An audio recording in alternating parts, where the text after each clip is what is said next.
So here we have the Ford Kuga ST line on a 19 plate. I'm going to start off by showing you around the outside of the car, and then we'll hop in and run through some controls on the inside. But from the outside, you can see it's a 5-door car with alloy wheels and tinted windows. Let's start off inside the boot and then work our way around the rest of the car from there. So as we approach the boot, you'll see we have reversing sensors, plenty of boot space as well, along with that 60/40 split folding rear seat. And then underneath this tray section, a space saver spare wheel. Okay, so we're just going to head back round to the front of the car and then we'll hop in and run through some controls on the inside. But now that we've done a full circle of it, you can see it's in excellent condition the whole way round. Just briefly before we climb in, I think it's well worth seeing the interior from this exterior point of view. There's plenty to run through on the dashboard, so let's hop in and we'll do that right now. Okay, now that we're inside the car, we're going to start with the dials. On the left-hand side, we have the rev counter, and on the right-hand side, the speedometer. In the middle, we have the fuel gauge and coolant temperature gauges, and above that, you can see the total miles of this car, which are 8,338. In that section, we also have a digital readout for the speedometer. The information displayed there can be changed using buttons on the steering wheel for various different bits of trip computer information. Or you can have these 4 pieces of information all at the same time, and then back round to that digital readout for the speedometer. The buttons I was using to make those adjustments are here. We've also got cruise control and speed limiter over that side. And then on the right hand side, stereo and phone controls, including voice activation for the phone. So hit that button, ask it to dial anyone in your contacts list, and it can do that for you without you having to take your phone from your bag or pocket.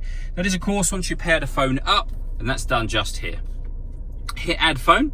Search for your vehicle on your device and select it once it is found. And then just follow those instructions on screen. It's very easy to do. You'll have noticed, I'm sure, but this car has got satellite navigation. There's a full video showing exactly how this works on both our website and our Facebook page. And then in terms of music for this car, we've got various ways we can listen to it. We have AM, FM and DAB radio. We've got a CD player, Bluetooth audio, and 2 separate USB inputs as well. So if you plug devices into either or both of those, you'll have extra boxes appear up on this screen just here. If I pop the car into reverse, you'll see we've also got a full color reversing camera with guidelines showing you what direction the car is headed in relation to the image that you see on the screen.